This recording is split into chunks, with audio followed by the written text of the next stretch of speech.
just start by asking for nominations for the chair, please. I would like to nominate John Chesshire. Okay, and do we have a seconder? I'll second that. Thank you. And is that agreed? Agreed. Okay. And then can we have a nomination for vice chair, please? I nominate Nick Dennis. Thank you.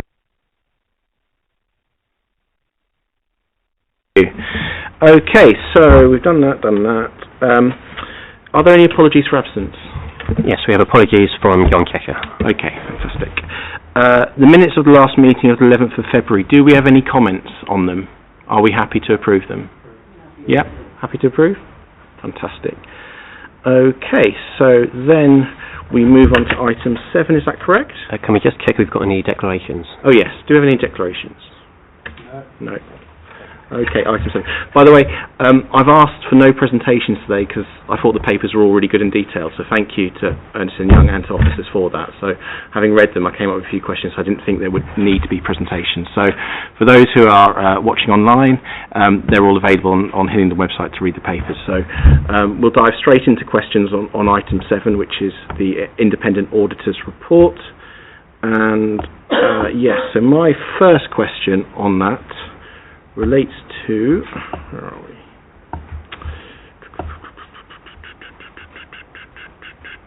He says, perfect system.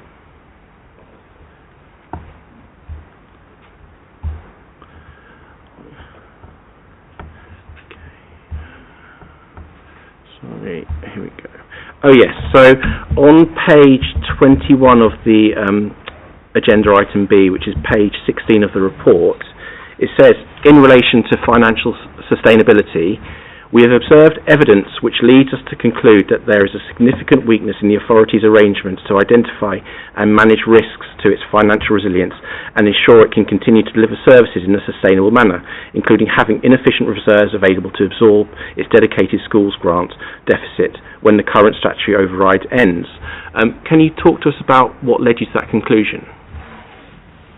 Well, I guess two elements is I'll start with the latter because that's the easiest one. I mean, that's just factual. The reserves of the council are stated in the accounts. The DSG deficit is also stated on the deficit is larger than the available reserves. That very much kind of self-explanatory with the numbers that are presented. In terms of the wider piece, the commentary pulls out some of the factors that have led us down that route. What we see within there is the budget position deteriorating during the year. So over the year there was a balance budget set at the start of the year. By the end of the year there was a fairly significant overspend, so it's around the managing through the year of that. There is also an element that links to the other weakness we bring through around the quality of data, is actually some of the reason that overspend has emerged is actually was the original budget properly baselined in terms of the demand profile and the understanding of what would be required as its resources. And without that, it's difficult to manage the financial position if you're not fully on top of the required position. So those were the main things that led us to it. Our report does set out my page numbers are slightly different. In the summary of our value for money, we talk through the key things that we've done that led us to that. So reviewing the outturn reports that the council themselves has produced, we did take into account the post-year end information that was available in terms of where the council was heading, the direction of travel, because that gives us insight as to how accurate the forecasts prepared during the year that we're reporting on are. If you can already see drift in the following financial year, and looking longer term at the MTFP position, and with the budget for 24-25, the level of savings that are built into that budget are a significant step up of what has been required before, which tells you the direction of travel the council's financial trajectory has been on. So just to add, Chair, obviously the external auditor noting a significant weakness in the context of financial sustainability is a very serious matter, and we do intend to bring an interim report to the committee in terms of our consideration of an updated position and the progress and pace in which the authority is making in respect of the current financial year. When will this interim report be ready? Will it be available for our next meeting potentially? Yes, it will. Because that would be the intention. Yeah, thank you. That'd be useful. So, my question to officers, and I was hoping the Chief Executive would be here because this is a really important matter, but he's not obviously. How has this happened? Because that strikes to me as seriously basic financial management. we set a budget which we weren't 100% knowledgeable about what we're setting, then we overspent on it, which is not surprising if we didn't know what we were setting in the first place. So, first of all, how did that happen? And secondly, what are we doing to make sure that that doesn't happen again? Thank you, Chair. So the 24-25 budget would have been set February 24. So the medium-term financial strategy is based on a number of strands. They kind of break down into 4 key elements. So you've got your funding, you've got your demand-led growth bid, so how is demography impacting on the budgets over the next year. You've got your savings agenda and your corporate items. Corporate items tend to be those things that are kind of cross-cutting as part of doing operating a multifunctional organisation. The areas really that are leading to overspends are on the demographic side. So we all know that adult social care, children's social care and temporary accommodation are the main drivers of the council's overspend at the moment.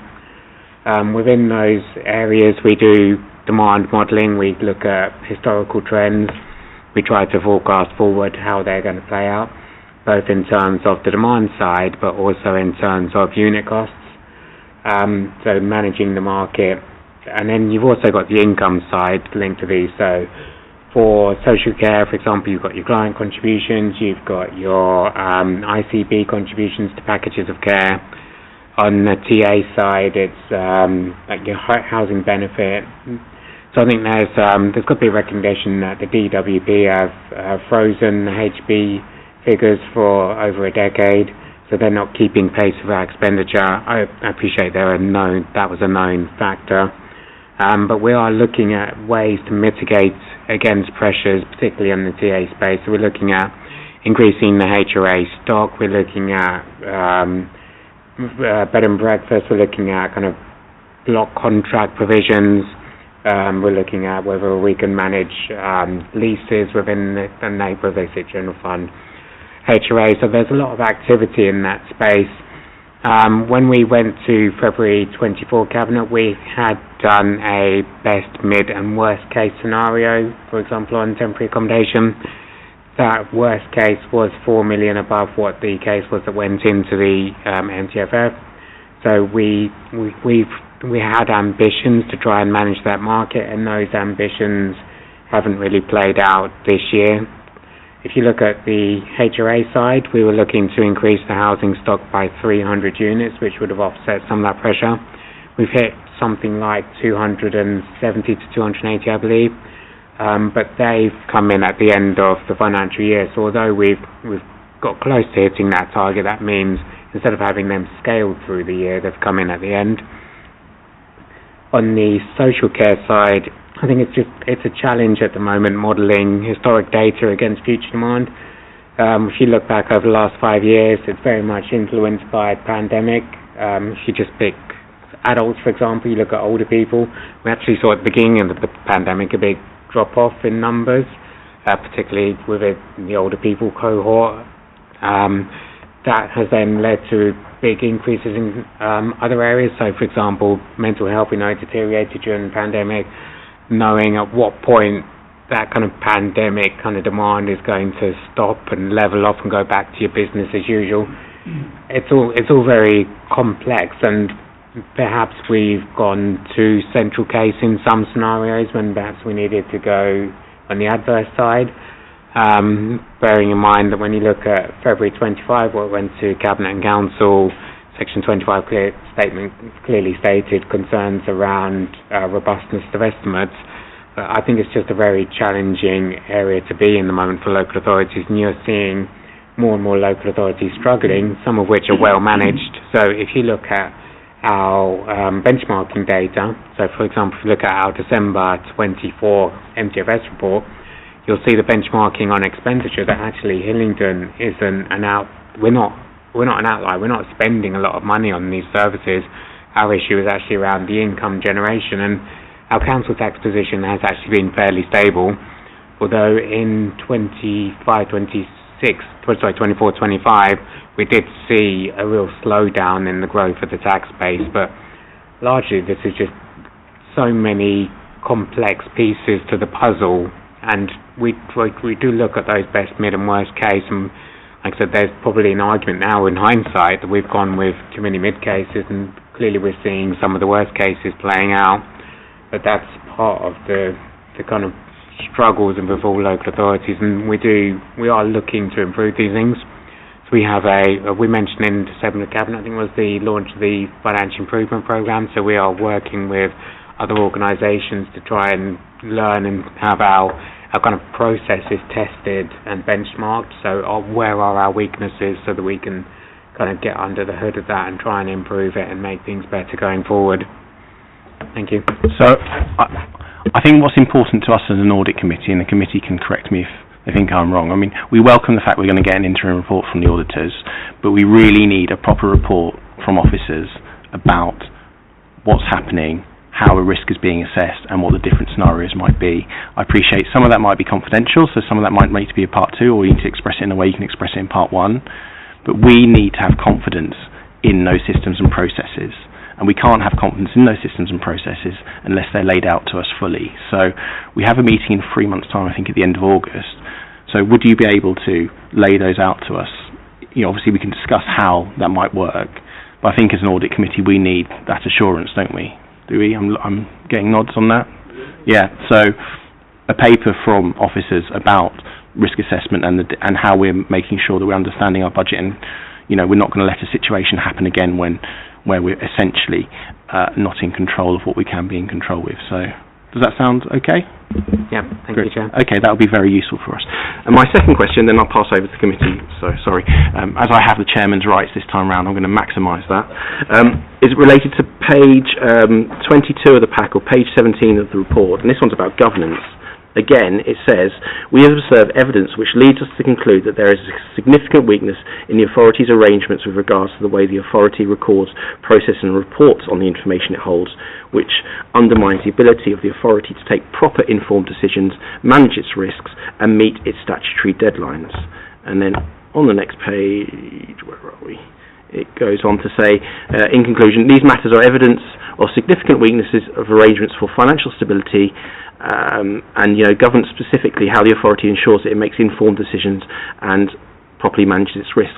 Again, I want to know, obviously, how did you come to that conclusion on governance? Yeah, I think page 23 of our report, apologies again, pack numbers are slightly different for me, so I don't have the number for the full pack.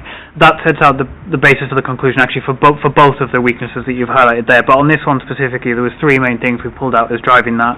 One was the delay in production of the draft accounts and the inspection period not taking place in line with statutory requirements. That's, again, fairly factual based on when things did take place.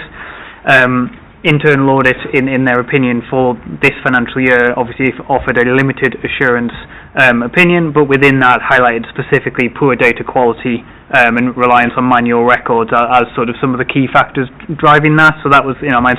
And then our own experience of trying to deliver the 23-24 audit. So we talked to the committee previously about the fact that actually we had some significant difficulties in trying to perform our audit procedures, and that was something we took into account in that as well. So, and thanks, Tony, for coming along. That's okay. So we've obviously just covered the what the auditors concluded about our budgeting and financial stuff, and now we've moved on to governance. I think it's perfect, this one, for you to answer.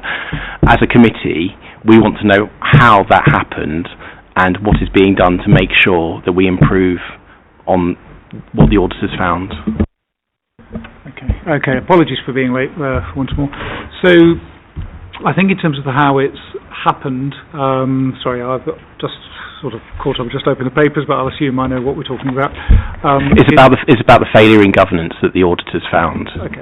So I think over the year, and I think it probably ties into the audit report we've had on sort of governance from our own internal audit.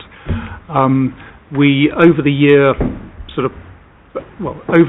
I think there was so much work being sort of focused on the getting to an understanding of the financial position, and we went through a range of exercises, including the ZBB process and so on, that I think we acknowledged and recognised that over that period of time, the ordinary course of governance, which isn't to say, I think we need to be clear about, there is the sort of the democratic processes and the governance that works in terms of decision making at the highest levels that continued and operated in exactly the same ways, the sign-offs happening exactly as they should through delegated authorities as they're set out.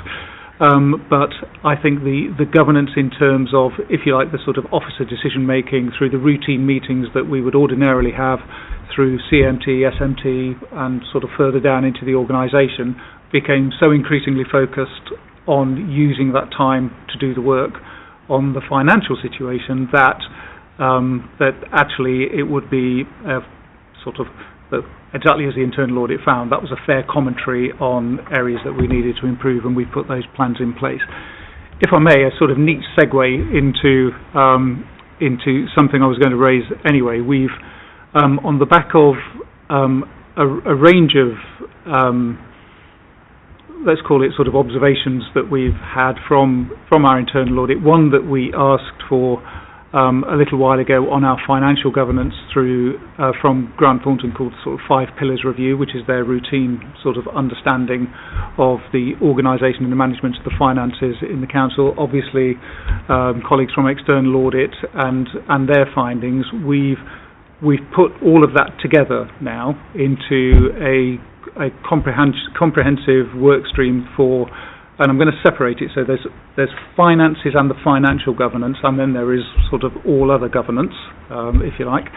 And what I was going to suggest to the audit committee is that we have a specific sort of training session on both of those points.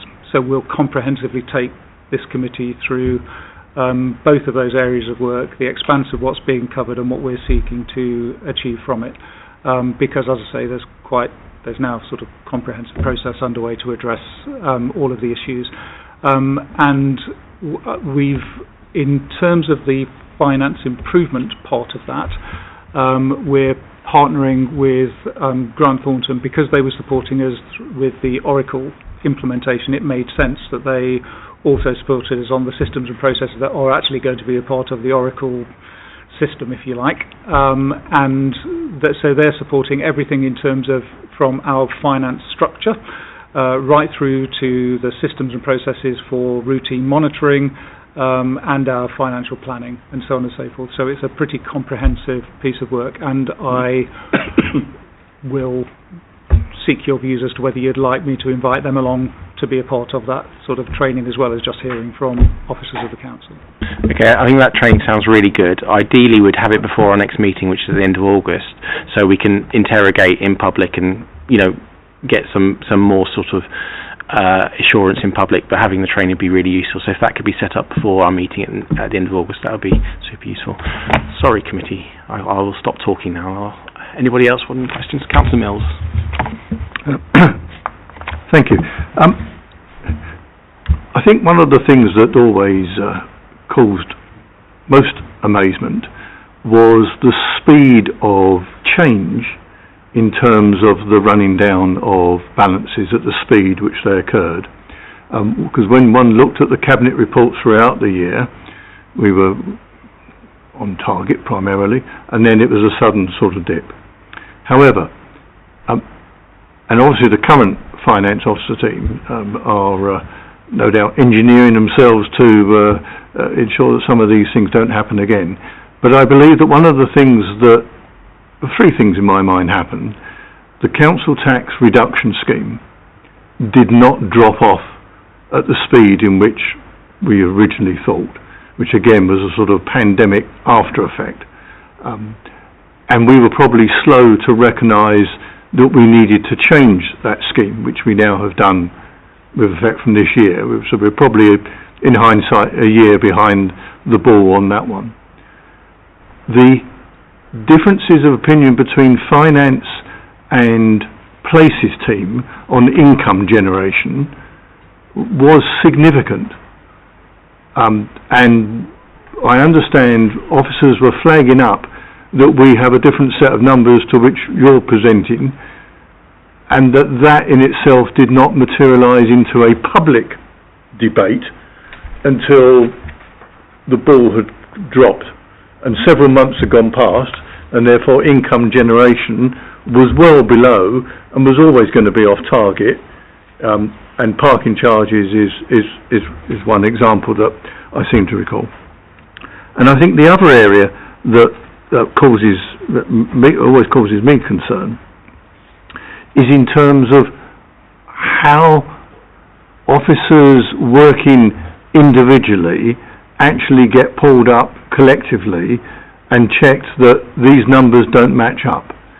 And again, I now believe that we have significantly made improvements in terms of our forecasting in respect of special educational needs.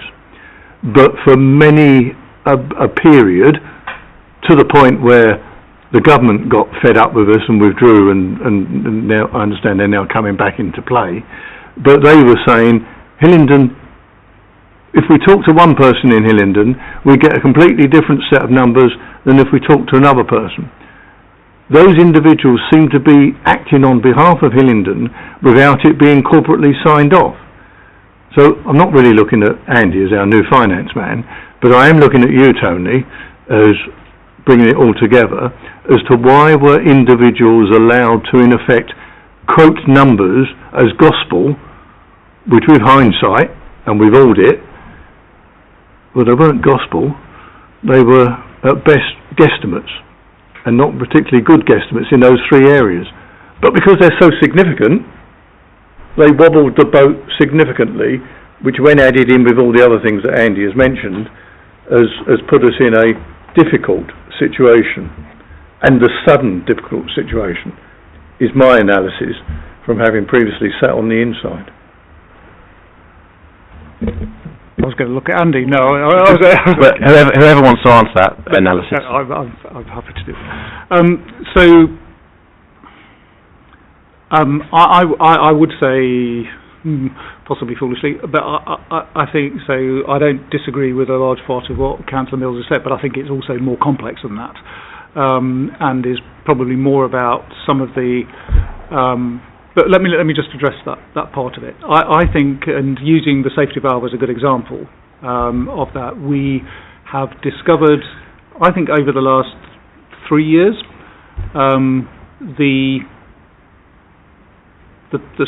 poor condition of our data and what we treat as a version of the truth. And I mean that data as a read across from the systems that we have that manage the client information on the service side across, and they're the high spend, high risk areas of adults, children's housing, SEND, and so the work that's been going on about the streamlining of our data sources, if you like. So we moved to much more of an enterprise architecture of where we've got a single version of the truth that's feeding the different systems, which is the work that Matthew, I think, has spoken to the audit committee about previously, is a good example of how we're drawing that together. And I think the point about individual officers, as we started to see some of the frailties that I think our colleagues have identified from an external audit point of view of how that information is kept and the availability of that information to present in order that they can do their job and we can do our jobs, that's what's brought about some of the changes that has been about the implementation of Oracle in order that we bring all of that back together, because I think there was a recognising of the fracturing of that, and all of that work is underway now. I know that sounds like sort of jam for tomorrow, but a good example would be the safety valve point. So quite right, when we first entered into that agreement, we thought we had the right numbers and had identified the right amount of money that we were short of, but then when we got into the granular level of detail of understanding all of those data sources, we found that was some way out. But that's all now been repaired to the point where we've now got a break-even point identified for our sort of in-year deficit on DFG for, obviously you're going to quote me because it's recorded, I think around about 2029 is the break, so it is an extended point, but most other agreements have been extended as well for different reasons. And to the point where we have been sort of commended by the DFE advisors on the work that we've done, and it has been put forward to the Minister in order for those payments to be reinstated. So that's a good example of we were where we were. an area that is quite volatile and challenging across the country, where we've done the remedial work and reached a point at which it's been accepted that we've done a good piece of work and that we've now got the right data sources around that. And I think the further work around Oracle will draw into... I am going to look at Andy, because I'm going to give a date that I'll ask him to correct me on if I'm wrong, which is that, and we're expecting that single source for people managing the budget to be sometime around period 2-3 of this year. Andy, if you want to come in on that. Thank you, Tony. So we will be using Oracle EPM, which is the budget monitoring platform that sits on top of Oracle ERP, which is your ledger side. From month 2, we'll be using that for revenue. We are recognising that whilst the platform captures all the data, we need to understand the council's financial position. There is certainly improvements needed to help understand and interpret and kind of delve into that data, particularly for kind of service areas and service managers, because us in finance can probably get into this stuff, whereas we want it available for everyone. So we need to relaunch how people are owning and taking accountability for their budgets, but we need to make sure we're giving them the tools to be able to do that. So absolutely, from month 2 we will be using EPM, but recognising that really it's probably going to run about a 6-month journey, and we're going to do that as iterative processes. So we're going to be reaching out, talking to our finance and service colleagues, finding out what they need to manage their budgets, and then build that into the system so that they're able to kind of do that effectively.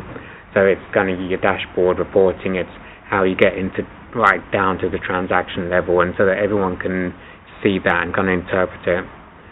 I was also going to come back on your CTRS point. So you mentioned that scheme in particular, that was very affected by COVID. So we saw a 16% increase in demand during the pandemic. We're possibly a bit optimistic on the unwinding of the pandemic, but I think given that it's a once in every 100 years thing, it's something that's very hard to know how that's going to unwind. We thought that the pandemic demand would unwind over a couple of years. I think it went to about a 3% reduction per year on that 16%. So it was obviously our 18 months was optimistic. It ended up taking 4 to 5 years. In terms of the point around maybe we were a year late in changing the CTRS scheme, that's a tough one to be able to say yes or no on. In that, if there were people not able to work during the pandemic, and then you took away or reduced the amount of demand, that could make just pushes it into your debt side instead of actually reducing the amount of spend you're giving out on benefits. So it's a very hard thing to gauge. You can't really know that unless you've got 2 control environments, which clearly we can't really manage. So I would push back maybe on that. We went a year late. I think the economy's starting to recover now, and maybe now is the right time, but it's something that it's always going to be a point of debate. Thank you. Thank you. Councillor Nelson.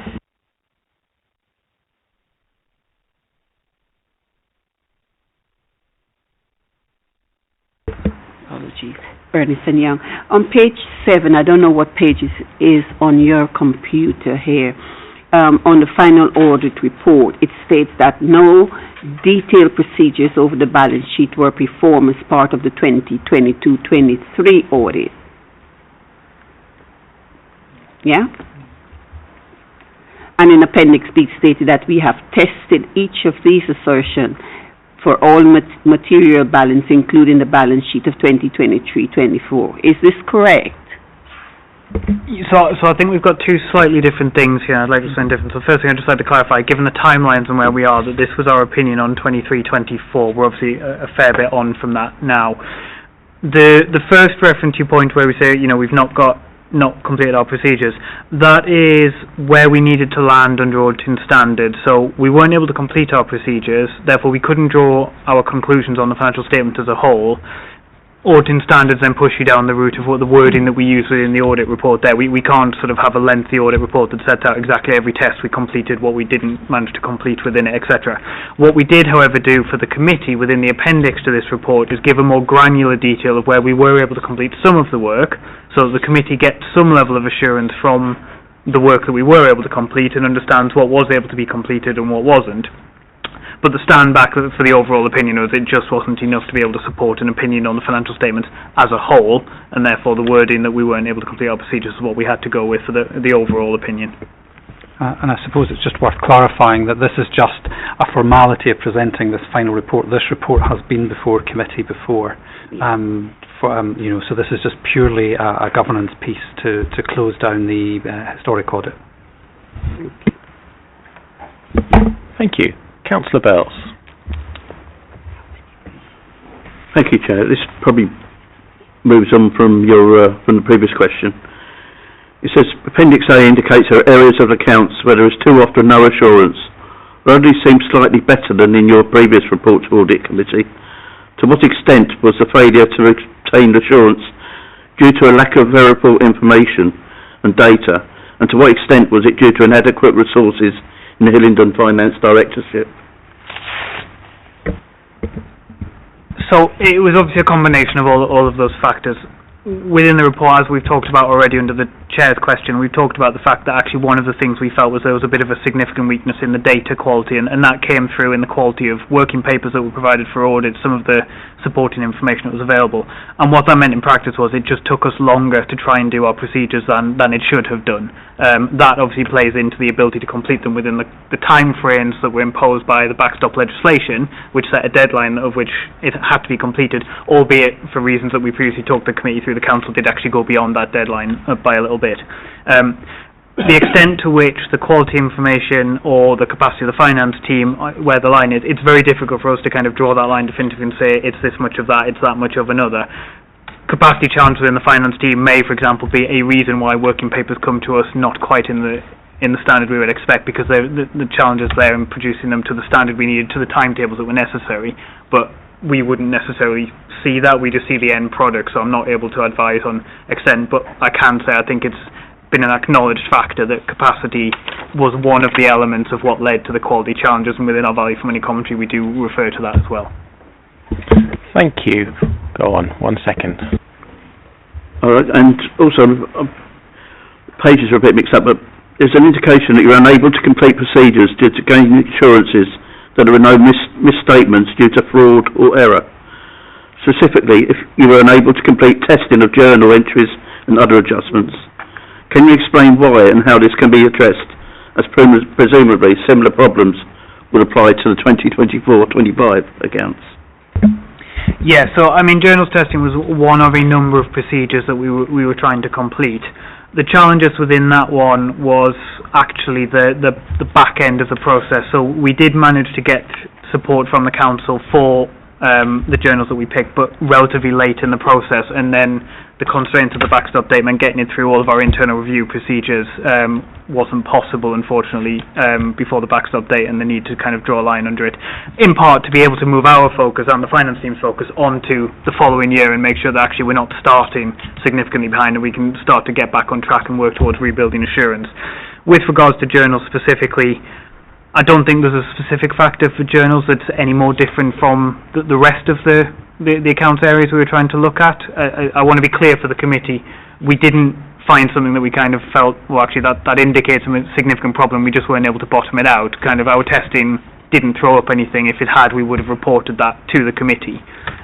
But we weren't able to complete it, so we equally can't sit here and say we finished all of our testing and we didn't find anything, everything was okay. In terms of going forward and reoccurrence, I think the Oracle upgrade is a significant factor here. So the Oracle upgrade happened at the end of period 1 of the financial year that we're now moving on to audit, 24-25. I was going to give a bit of an update on the 24-25 audit later on, Chair, and I'll do that after we've had questions on this report. But within that, you'll see that Oracle upgrade and some issues with the data that has then flowed through has had a significant impact already upon the 24-25 audit delivery, and that's something that we'll need to pick up in the context of that journals work and the wider audit. Thank you. Well, Councillor Higgins wants to ask a question. I'll go back to Councillor Nelson, then you can give that update. So, Councillor Higgins. Thank you, Chair. Mark, it's about language, really. You started off with that our balances and that with the school budgets that we would be we're not bankrupt, so that's obvious. But that we haven't got, but loads of councils across the country will be in exactly the same position that you would make that statement for. Would that be correct? That our balances don't cover the DFG, is it DF? I mean, it's certainly true that a number of councils have deficits on their DSGs. I don't have the data to hand to confirm one way or another. It's not my understanding that it is, to the extent it is here, relative to the available reserves of the council. I think this is towards one end of a spectrum, though how many others might be with you towards that end, I'm not cited on. I just want it, see, for us laymen, that sort of type of language is quite inflammatory, especially politically, because obviously the opposition would be doing what they do all the time, making out there's a bigger problem than there really is. What I'm trying to say is that we need to be very clear that we do have an issue there, which is not of all of our doing, which is obviously past governments, including my own, that have contributed to this problem. What I'm trying to say is that if we were to take that element out of the accounts, we would be in a better position. Would that be a fair statement to make? So, so I don't do politics. Elected members do politics. My role here is to audit the financial statements, provide an opinion on the financial statements, and provide a view on the value for money criteria. In the 23-24 audit, clearly we have highlighted a significant value for money weakness in relation to financial sustainability, which this committee talked about earlier. That judgment was not reached lightly. This council faces significant financial challenges. Those significant financial challenges have to be addressed urgently by this local authority. Otherwise, you will face significant problems going forward, both in terms of demand of services and managing that, difficult decisions around how resources are deployed, and difficult decisions around actions that you need to take to redesign services. If you look at the trajectory of expenditure and your position with reserves, then those two also cause me concern in terms of the passage of time. So when you see the DSG in the context of that, then we do not see that position as stark at other authorities. Okay. Okay, last follow-up. Yeah. Well, everybody's spoken. Yeah, no, I know. You've had one. Councillor Higgins, you've had two questions. You're allowed a third. Then it's going to be Councillor Nelson. Then we're going to move on. Okay, your third question. My third question is, Tony, can you sort of now, after what that's been said, can you explain to us where we're going and how the future is for this authority?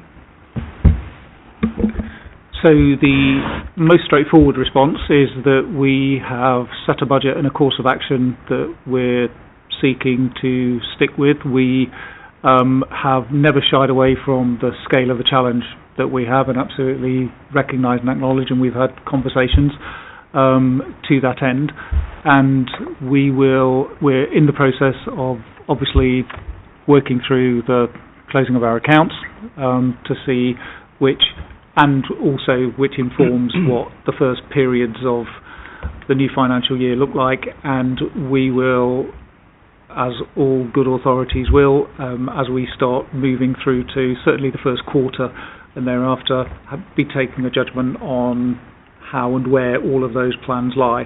I think that's probably the most fair and even-handed way of presenting it at this stage. So it's all publicly available, sort of what we're doing. I think, just to pick up on some of the points, but to also support some of the previous conversation and questions and answers, that there has been the recognition of some of the shortcomings in our systems, processes and governance that have resulted in fairness, some of the inability for our external audit colleagues to be able to go further in their sort of testing. But as I mentioned earlier, and we'll have it here as a part of a specific session, we're addressing all of those issues and challenges as well.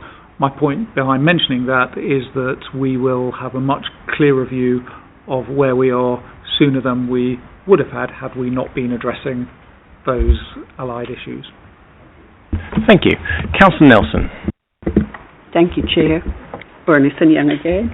On page 14, you refer to failure to complete procedures to check if there was inappropriate capitalization of revenue expenditure. There are 4 bullet points showing the response to this area of the audit focus. Which of these have not been complete and why? So again, the overall conclusion that we bring through there on being able to complete the procedures, it's not a this is tick, that's not sort of there was a stand back judgment that we took in liaison with the finance team and wider sector stakeholders around finite time period to complete the audit, what was possible within that period. One of the things that we did that impacted on this risk in particular was actually we said at some point we need to rebuild assurance over your financial statements. You know, you've had disclaimer for several years, that assurance needs to be rebuilt. What is most beneficial to rebuilding that assurance is assurance over the balance sheet position at the reporting date, in this case the 31st of March 2024. That is therefore where we chose to focus our procedures and the effort for both for us and the finance team's capacity to be able to support the audit to rebuild it through that. So specifically within here, things like REFCUS, which are about movements between reserves and put aside expenditure, that is the kind of thing which we have previously reported through the committee was deprioritised to allow us to focus on the audit of the balance sheet balances. Thank you. Mark, you said you wanted to give us an update on the current audit that you're conducting at the moment. Yes, I thought that would be helpful for the committee. Context is we would have by this point have expected to have our audit plan for the 24-25 audit to present to you. We're not in position to do that. The main reason we are not able to do that is we have had some delays, some fairly significant delays with receiving ledger data from the council. So our audit methodology is data led, so we use the ledger, the transactions that are going through the council systems to understand what is happening. Some of the difficulty with the with the data delivery, I think it's fair to say, has been due to the Oracle transition and the complications that has introduced within both the data that comes across to us, but also, I guess, how that has happened insofar as the timing of it just meant that it wasn't a clean from this date old system, from that new system. There's overlap between the periods that needs to be picked through. Finance team colleagues have been working closely with us to help us get the data that we need to be able to do our audit there, but it has caused fairly significant delay. We have plans in place to try and manage the impact of that on the rest of the audit, but we are several months behind on planning where we'd want to be at this stage, and we're just trying to manage that. In terms of the audit risk, we will bring a full plan through that sets out risk to the financial statements. Stephen has already highlighted the other point I want to pick up, which is on the value for money side, which is that we are planning to do an interim commentary, and the committee will have that before the next meeting in August. Thank you. Thank you for letting us know. Yeah. Peter, you want to comment on that? In terms of from the council side, obviously we're working towards what is at the moment the deadline of the end of June for draft accounts. Now all the issues that the external auditor is talking about, especially around the transition from R12 into the Fusion, we're trying to ensure as we do that we make sure that everything is correct, because we don't want to do something twice. And so you know, there are a lot of things to do before we get to that 30th date, and so we would rather it was right first before delivering it. Do you have a time scale? It's probably going to be quite close to that. It won't be significantly different if it is, but we just need to be minded that it's got to be right before we give it out, because obviously once we put those accounts to this committee, or where they're ready, they have to go out for consultation, public consultation, and they have to be right. And so we just need to be minded that that is correct. Thank you, and thank you for talking to us about your report. Okay, so we're going to move on now to item 8, which is the internal audit annual report. And as I dominated the beginning of the other one, I'm happy to see if anybody from the committee wants to go first. If not, I can definitely. Yeah, this is the problem about being online rather than having papers. Definitely. Yeah, go for it, Councillor Higgins. 3.6, page 23. Essential financial facing account. However, it's also increased uncertainty forward plan, weakness oversight control to limited capacity at senior level.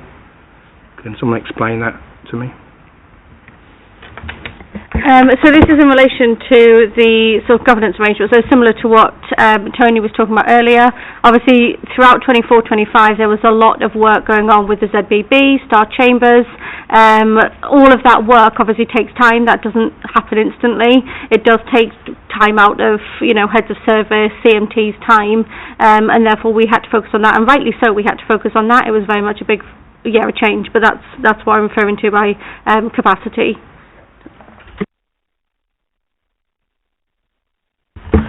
At the last meeting, Tony, we gave you an action, didn't we, in terms of going away and making sure that managers take internal auditing as seriously as they should. Was that on risk? Okay, yeah, I combined the two. Anyway, I'll come back to that later. That's a nice warning. I do have another question, though, he says, going through his computer. What I found interesting is that, this is in the internal audit annual report. On page 35, 2.2.2, we have the statement here: the new system has helped facilitate an ongoing culture change, moving accountability for managing risks to the individual services and directorates. My question is, who was managing? Was that? Oh, I'm going to print this off next time. Sorry. Yeah. Sorry. Anyway, another highlight for the future. So, sorry, Councillor Bells. Thank you, Chair. The number of assurances reviews were fewer than in the comparative year. Bearing in mind the issue of more poor opinions, are you satisfied that a sufficient level of resources is available to internal audit? Yes, so in terms of the Head of Internal Audit opinion, so we take into consideration not just the assurance reviews, also the advisory reviews, any kind of significant things coming out of that, but also the wider context of things going on across the council, so things like, financial position, the Oracle project, everything. I'm involved in a lot of proactive work, and all of that is taken into consideration in the opinion. It's not purely in numbers, the number of assurance reports or anything like that. In terms of the overall level of work, it is very consistent with the prior year. We did focus a lot more on advisory work because during 24-25 there was a lot of significant change going on, and it was more appropriate to do advisory work supporting that future direction rather than telling people that there are problems that they already know are problems. That's not adding value to anybody. So that's why we moved towards more advisory reviews. And it's stated that internal audit can provide no assurance over internal control, risk management and governance arrangements in place during 2024-25. It is stated that initial steps have been taken to address the issues. What are those steps and what further needs to be done? Yeah, absolutely. So this goes back to what Tony was talking. He's totally taken my thunder out by mentioning it all earlier. But yeah, I think in terms of that opinion statement, I think there's three key things to remember in this. Firstly, 24-25 was a big year of change. There was a lot of reviews going on. It was very much a sort of reset period. I think we'd previously been doing things because we did them because, we always did them. So actually it was very much looking at, okay, why do we do things, and let's have a reset, look at new ways of working across all of our directorates, all of our different services. So things like the ZBB, Star Chambers, challenge sessions, all of those things were really positive during 24-25. And actually, there has been huge developments during that year as well, so especially around the performance data side of things. Matthew did come along and present at the last audit committee. We now have, I think it's 130 different performance dashboards. So there's a lot of work around improving our data and collating all of that data to give us the information that we need going forward. So now the next step is, okay, now we've reset, now we've looked at everything, we've identified what it is that we want in the future. Let's go about starting to implement some of these things. And actually we've already started to do that, so I know we do have in relation to that performance data, where the next step is to say, okay, this is a lot of data. What is it we actually need to pull out? What is it that we need to look at this? We're not going to look at 130 different dashboards every single day. No one can do that. Information overload. It's around taking what is the key priorities, what are the key things that we want to build into a cross-cutting kind of strategic level dashboard. And that is what we've already started doing. I've already seen the first drafts of that. It should be going to Cabinet, I believe, in July. So there's a lot of good steps going forward around that. The other thing to think about in this kind of opinion... Sorry, could that report be sent to us as well, an audit committee? I can ask. Yeah, can you ask? Yep. That'd be interesting for us. Yep. The other thing is around, just because there's no assurance in terms of this report doesn't mean that we didn't, we had bad services, or we weren't doing, we weren't making the right decisions, or we weren't looking at things. I would say during 24-25 we looked at a lot of data. We looked at, our finances, probably overload with all of the ZBB. We looked at so much detail, all of the stuff with Oracle. We went into a lot of detail in all of our finances. But the opinion statement is around the formal structure of governance. So how do we have a framework to ensure that everybody is doing that on a consistent basis, that it's not kind of, a deep dive into one area because we're interested in that, or, we've got a problem over here, let's really look at it. It's around the future focus of having a good structure to ensure that nothing is missed. The core risks right the way from the kind of far reaches of the organisation is all being escalated consistently and appropriately. And then in terms of the next steps going forward, as Tony mentioned, we do have a governance rapid improvement plan.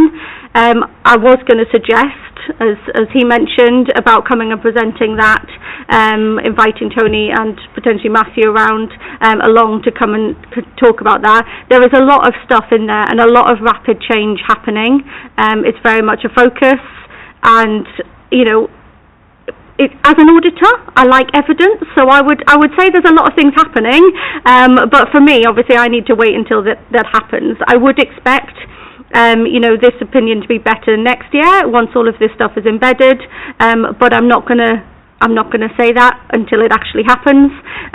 So yeah, as an auditor, I wait for the evidence, but I'm positive there's a lot of positive direction. Yeah. Thank you, Councillor Mills. I think one of the issues always with internal audit is how confident the individual units are actually fully understanding all the moving component parts that are happening as they deliver services on a day-to-day basis. ZBB has the ability to make it a lot easier and visible to the operators of those services exactly what is happening in their business. Would Claire like to discuss as to whether that is a true or invalid statement? So yeah, ZBB, you definitely deep dive into what's going on within your different services, and I would say over 24-25 when we were doing a lot of that work, it was very much a discovery exercise in terms of identifying what was happening and where it was happening and what the problems were.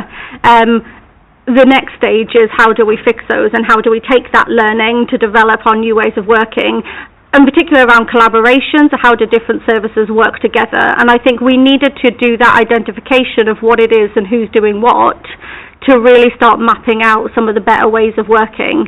And that's very much part of the sort of programmes and the priorities for next year, and this year rather, in terms of the forward plan of how we work together better as an organisation. Yeah, do you follow up? So the logic of that is, and I think you've touched upon it, we can expect an improved reporting of internal audit assessments as each unit of activity gets sharper about what they're doing.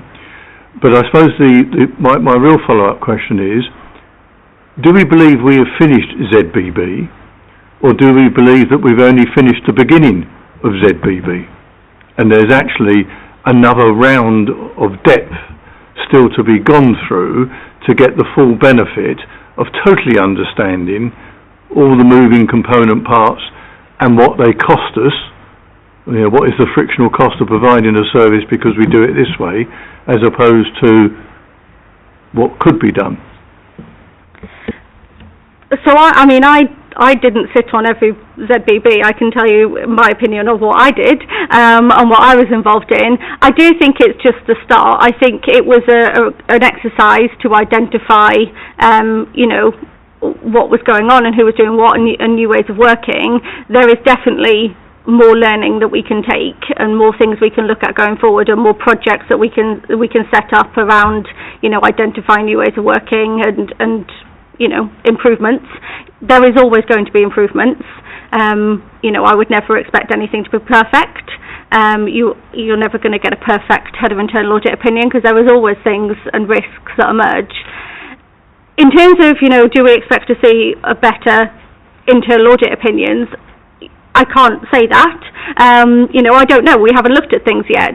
The plan for 25-26 is very much looking at some of the areas that we are, you know, focusing on, and so it's looking at the new governance arrangements, it's looking at our budget delivery, it's looking at our savings programme, so it's looking at some of these big cross-cutting areas and what arrangements we have in place around those, and giving you assurance that they are actually being embedded and being acted upon as you kind of want them to be.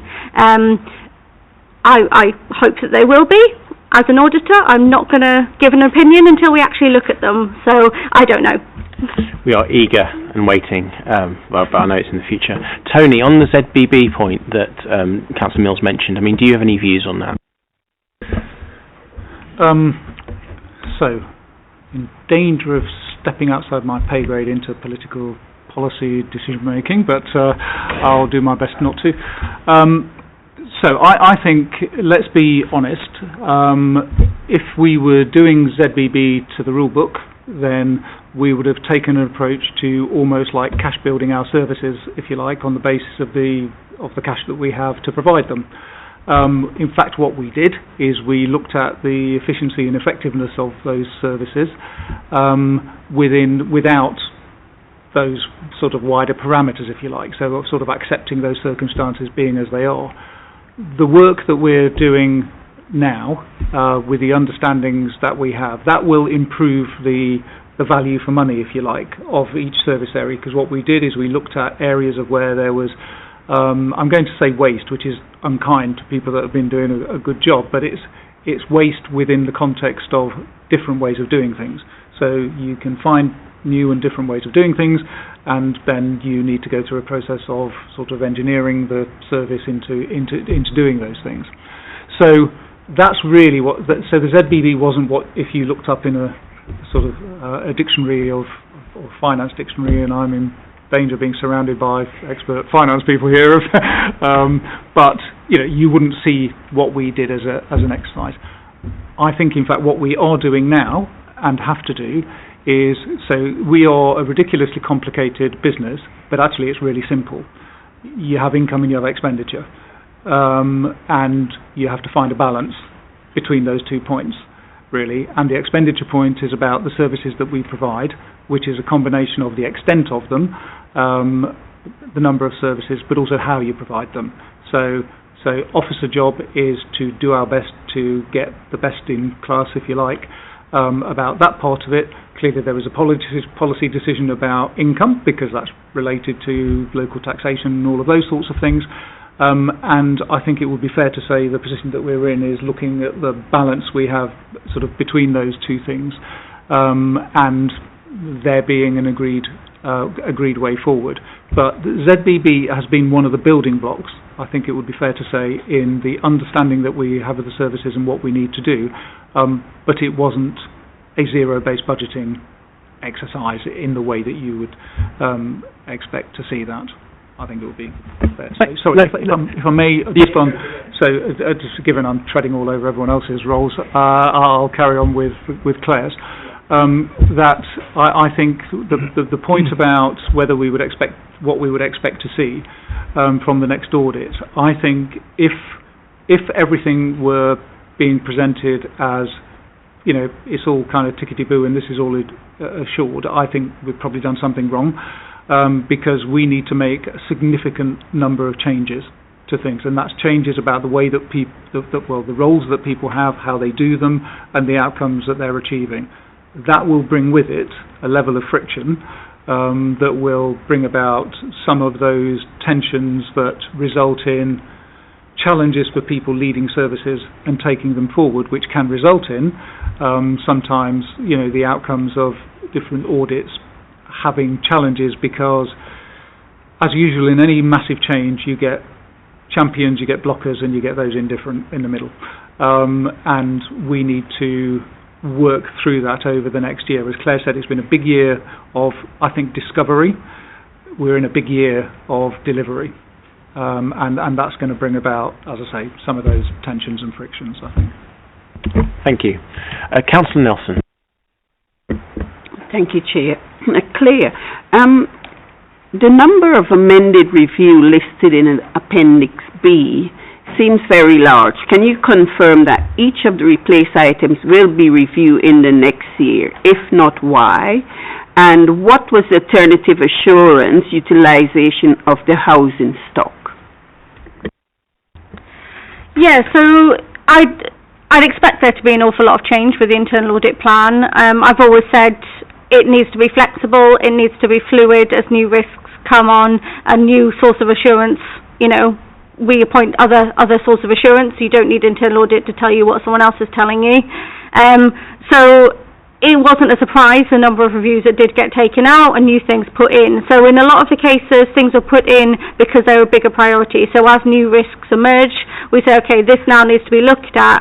What was a lower priority thing, or what do we not need to look at until next year, or what do we have other source of assurance over? So some of the areas where we were just looking at services, obviously all the work that we're doing through ZBB, Star Chambers, other people were looking at the services, so we weren't going to add anything that hadn't already been identified by the service themselves or by the relevant director looking at it.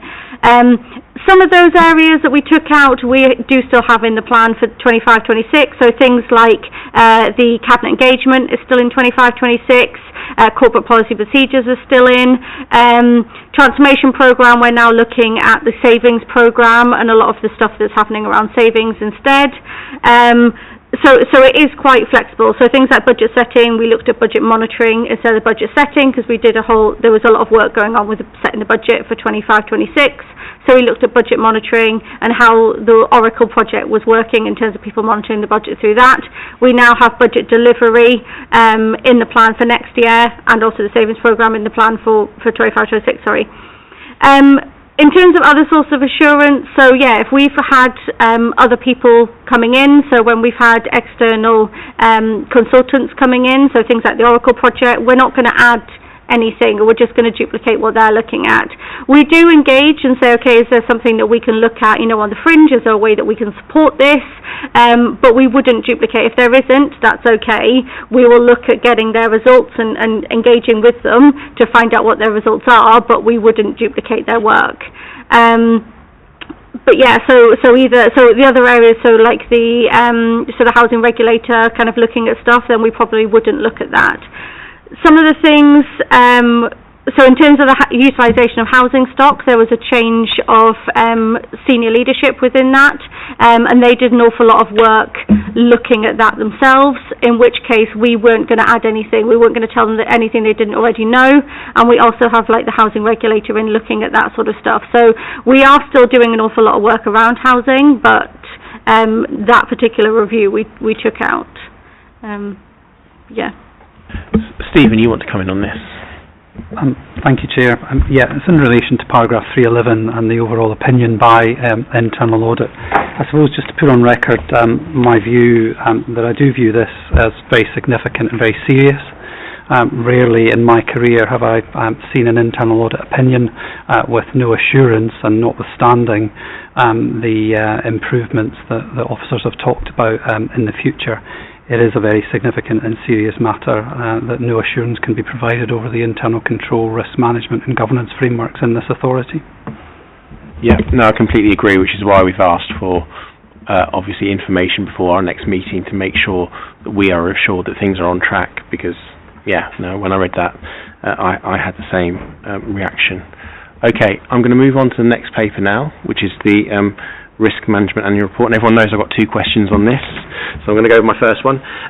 In the minutes, I'll read out from the minutes just so we've got the context of this, but the Chair suggested that the committee could send a letter to colleagues who had overdue risks or red risks without actions. It was proposed that the Chief Executive could take this forward and report back to the committee, and essentially the committee was a bit worried that actually didn't seem to be enough people responding to what seemed to be serious matters. So, Tony, over to you. I may sort of defer to Claire on the basis, because she can sort of talk Okay, about Claire, do you want to sort of pick up on that one? Yeah, so absolutely, I can confirm that Tony did raise this with CMT. There was, a considered push towards the year end to get things closed down and reviewed. And in the annual report, you can see at the year end there was a significant decrease from 61 risks to 34 risks. Those that were left were predominantly low risk. There was one red-weighted one, but that was due to be reviewed on the 27th, I believe, when the responsible officer was on leave. When they came back, they reviewed it on the 3rd of April. I did go and check. So actually, I don't have a concern about that. That is just a timing issue with somebody being on leave. Great, so thank you. So an improvement. So that's good. Excellent. My next question relates to page 35, paragraph 2.2.2, where it says, the new system has helped facilitate an ongoing culture change, moving accountability for managing risks to the individual service and directorates. When I read this, I thought, well, isn't that what should always happen? I mean, what was happening beforehand? That is what should always happen, yes. So I think, historically, when I joined the organisation, we had previously had a risk manager, and we used to have a risk management function. We had a risk officer, and there was quite a lot of kind of support required from them. I think people would phone up the risk officer and say, I've identified a risk, can you put it on the risk register? Now that role had gone before I joined, and the risk officer was now the internal audit manager, and that raised a conflict of interest for me, because the segregation, you can't have a segregation duty between the internal audit and the risk manager, because they'd be reviewing themselves. So that was very much initially the focus for getting a system in, because there were two options: either we get a risk officer back and have the salary for them basically doing it, or we get a risk system at a fifth of the price, and then make everybody manage it themselves and enable them to do that. So yeah, very much this is what it should be. Councillor Mills. Can I just add, and I don't want to embarrass Claire, Claire's arrival has added great value to this process, and I can confirm in my previous role that we sometimes had risk management where most of the departments wouldn't turn up or couldn't turn up for some excuse, where risk was being identified retrospectively, and everyone was running around in a bit of a panic to say we've got a new risk. So the arrival of Claire and the system that has now been introduced, I think, has made significant improvement. So congratulations, but that's what you're paid for, but congratulations in doing it anyway. The thing I think that remains outstanding, and I certainly saw an improvement in terms of departments were always turning up and being represented. The risk of the risk management remains, because it is in effect now with the departments, they have to take full ownership of it. And that's where Tony and the corporate directors must lead, that this is of vital importance, because otherwise a vacuum can be created. I think the indications are that at the moment that vacuum is not being created, but I think we have to be alive to that fact. So I suppose my question is, how do we ensure that that vacuum isn't being created?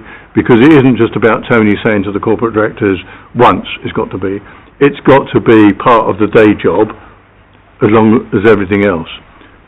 But if it is, then we have a much improved system, and rather than running around worrying about risk, we actually start to identify risks earlier and be able to manage it.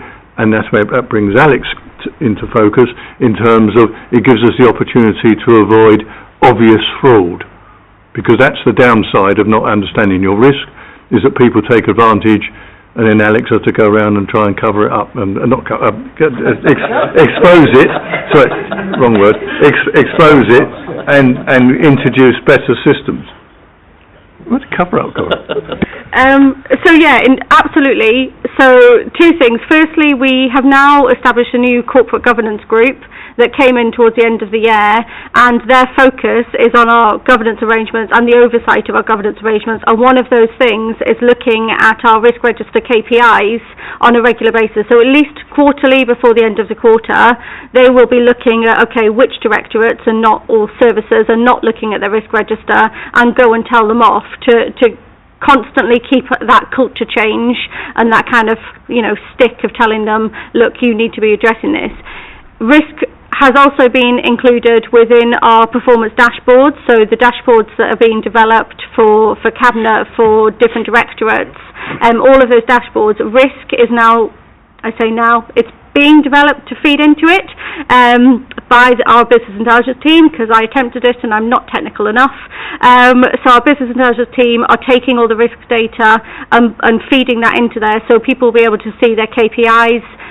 They'd be able to see which services have new risks or haven't been looking at their risks, and hold people accountable throughout the organisation.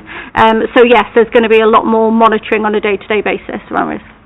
Yeah, I would just like to back up what Councillor Mills said. For those of us who have been on the committee, have certainly, seen improvements being made in the internal audit. And while the report that you wrote was uncomfortable in parts, it wasn't a complete surprise. And the fact that it feels, like a very good analysis means that hopefully we're in a good position to sort of, as an organisation, to move forward. So that's good. Right, does anybody else have any questions? Councillor Bells. Thanks, Chair. On page 40, you've got the risk about the insurance valuations, and it's not changed from risk score 1. Has any progress been made to address this at all, do you know?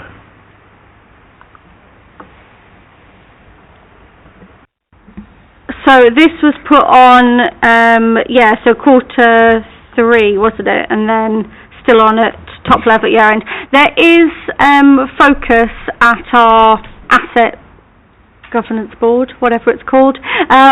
So there is a new asset governance group that is looking at things like this. So they are looking at the insurance valuations. I can look it up and tell you if you want more information in terms of their action plan around that, or we can invite them to the next audit committee if you'd like an update on that. I think if you could send us an emailed update first, and then we could decide whether we want it. Is that okay? Yeah. It'd be similar to on page 39, the landlord service, housing landlord service, that's not meeting regulatory requirements, which is quite serious considering our housing issues in the borough. I can progress on that as well. Yeah, there is a lot of work going on around that. Obviously, we've got the housing regulator currently looking at our housing, and they're probably keeping it quite high because that inspection's happening. So until we see the outcome of that inspection, that will really answer whether or not we're meeting regulatory requirements. But yeah, there is a big action plan around housing around that. Yes, Tony. Yeah, and just that breaks down into quite a lot of detail that as a single phrase, and it ranges from very important things that are more about health and safety, such as sort of fire doors and sort of and on those compliance sides, we're very, very, very compliant. Where we are weaker is on some of the areas that are about resident engagement and things like that, which is also a part of the landlord role. So I think it's one that has a lot of detail within it. And just by seeing the 1 point doesn't give you the range of difference that there is within there. But I will be surprised if the housing regulator doesn't come back and tell us that we have more to do on the people side, which is about engagement with tenants and getting their views on our approaches to managing our housing stock and those sorts of things, rather than the compliance related to the physical structure of the house and the safety of them, and the compliance with gas checks, electricity checks, and so on and so forth. Thank you. Okay, so thank you, Claire. And so we're going to move on to the next report, which is a strategic report, which is also Claire's. So does anybody have any questions on this? I didn't particularly, because I think the big issues were discussed in other matters. Does anybody have any particular questions? Or Councillor Burles.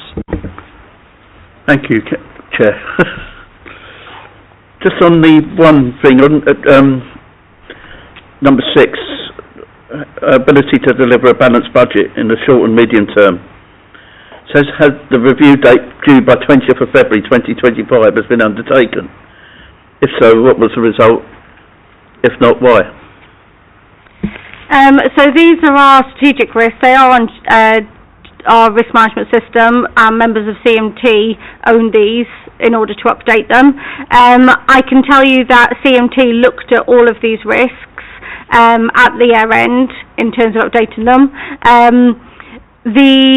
What I would say is this is part of the foundation for developing our performance dashboard for Cabinet. So the Cabinet performance dashboard that I'm talking around and linking the performance data, these risks are going to be as part of that.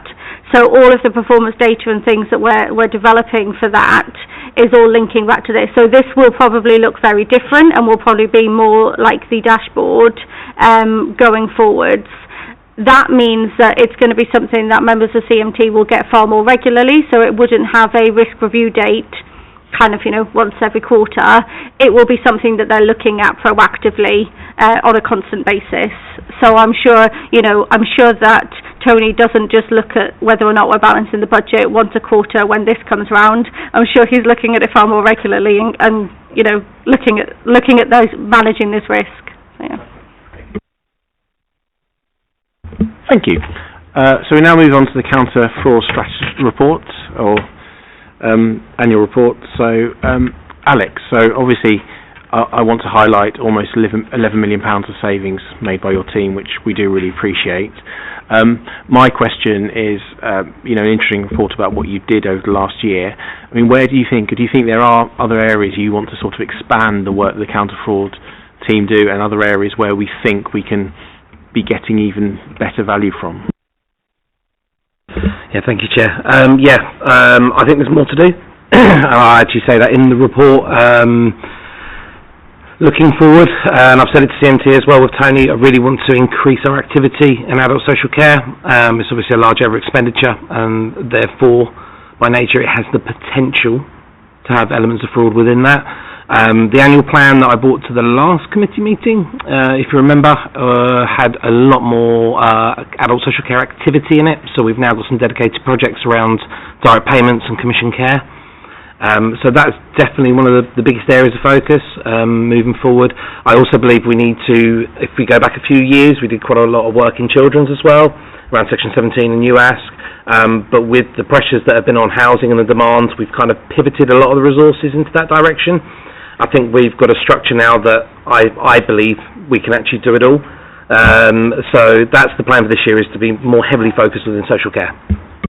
What's of interest to me is when you start picking up what type of growth there is in that area for savings. So, I mean, how long do you think it'll be until you'll be able to report to us about the actuality of what you find? Good question. So, from when we looked last week with the management team, a lot of the data projects around this are likely to start in Q2. So you may see some early indication at the end of the Q2 report. I certainly, as we go through the year, because as you can imagine, some of the data matching will identify some quick wins, which will happen instantaneously working with the service area. Some of them are going to become far more complex and require full-on investigation, and it's very difficult to put a time frame on that or when I'll be able to report that back to the committee. Councillor Higgins. As Alex, obviously the light of a whole, when we have all the bad news, we have this great news here. I mean, I'm really impressed with Appendix D. My question is to you and to Tony, is that why are we not providing this service outsourced to others to earn money from it? Because you are leading the way across the country, not just in London, and it's an opportunity for us to get some revenue into this authority. So I want to know whether that is something that you've been looking at or thought about. In short, yes. Good. Tony has mentioned it before, and so has previous 151s. It's a tricky space. The reason being, when it has been mentioned in recent times, is there are two other authorities that have moved into the space at that time. How can I put it? It's a challenge. It's quite challenging. A lot of some feelers of some of the things we have put out. Just speaking with counterparts across the country is, well, if we wanted to do the way what you're doing, we'll invest and do it ourselves, which is a difficult thing. There are some other opportunities possibly that we're exploring at the moment. Sorry, go on, Councillor Higgins. The thing is that I don't care whether you're teaching someone. You're still going to get paid for it, and if they develop your process and it's done there, it's a feather in our cap. So I'm not really interested in how you do it, but there is a perfect opportunity here. I mean, if you look at the figures on this Appendix D, I mean, 103 you've got just for council properties, whereas the highest is Lambeth, which is a lot bigger with housing than we have, and it's over nearly 50-100% here, more than what you're doing. So this is just an opportunity, whether it's just a one-off payment that you go in and say, this is what we're doing, this is how we're going to do it, or it's an ongoing exercise, it's irrelevant. But if you don't take the opportunity now, when you're at the top of your game, everybody will be looking at you and seeing how you do it, and they'll start following you, rather than you teaching them and getting some revenue for the authority. That's my view, and that's good value for money. Tony wants to come in, if that's okay. Yeah. Not sure I can see his ego getting any more inflated, to be honest, so I thought I'd better come in. Joking aside, obviously we're all aware of the great work that Alex's team does. I think so. Absolutely get the point. But the other discussions that we've had is because of the skill set and the approaches that they have, there's actually the opportunity to kind of leverage that same approach across a number of different areas, such as debt would be a good example. And so we've had conversations about whether we would start, because not that I don't think I'd go so far as to say we're at a point of diminishing return now, because obviously, but equally, there are some big prizes elsewhere, debt being one of them that we've spoken about, and because there's, and the unique skill set I'm talking about are the analytics, so the sort of understanding of things, the people skills in terms of the engagement, because obviously there's some challenging situations that need sort of addressing. Well, they lend themselves over to issues of debt management and debt collection in the nicest possible way. So I think I will look to sort of exploit as many areas as we can, but clearly if there's a commercial opportunity, as Alex said, we talked about it sort of a number of times, so we'll keep our eyes peeled for that. Yeah, both external and internal opportunities, I think, would be interesting to hear about how that goes. Councillor Nelson. Thank you, Chair. Alex, in the bed and the shed you have here in Appendix C, you said you've identified 86 house with bed in the shed. In this borough, we have more than 86 houses with bed in the shed. So this hasn't even touched the water in regards to that. Investigations continue in only 5. That's very, very low. And is it because you don't have the capacity in regards to staff to help you with it? Is it because the bed in the shed that's been reported numerous times, can tell you how many times, how are you getting some help in regards to identifying that, and where's the resources going to literally get those rude landlord who's taking, who's literally exploiting people in regards to bed in the shed? It's a big issue we have in the council, and just to see 86, I think it's ridiculous, really. Yeah, so beds and sheds there's multiple issues. So we'll pick up the part that council frauds are involved in, because you're right, there are issues around conditions, illegally built, and that's more for planning and private sector housing. That is out of the remit of the council fraud team, so it's not something we look at. Where we're focused on is identifying properties that should be in the tax base, and that is our bit, because of the council tax and business rates inspectors sit within council fraud. So they've got quite a wide remit about revenues maximisation, obviously generating income from this authority. So beds and shed is a part of that journey and the work they do in their activity. So yes, I appreciate what you're saying. There are a lot of beds and sheds within the borough or across West London in general. It's the other issue with it is obviously getting access. So we have no right of entry, we don't have powers of entry like other teams do, so if someone doesn't let us in, there isn't much we can do, and we don't have the evidence base to then forward it for a council tax decision.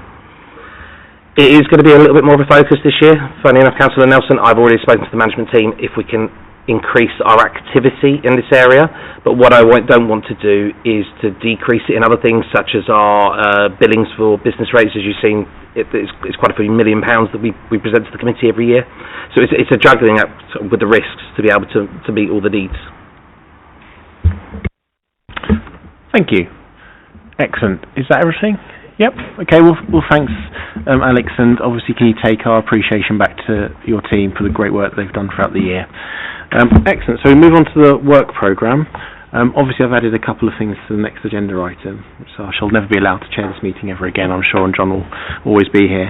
But beyond that, does anybody have any comments on the work programme? No? We're all good? Okay, so I'll call this meeting to a close then.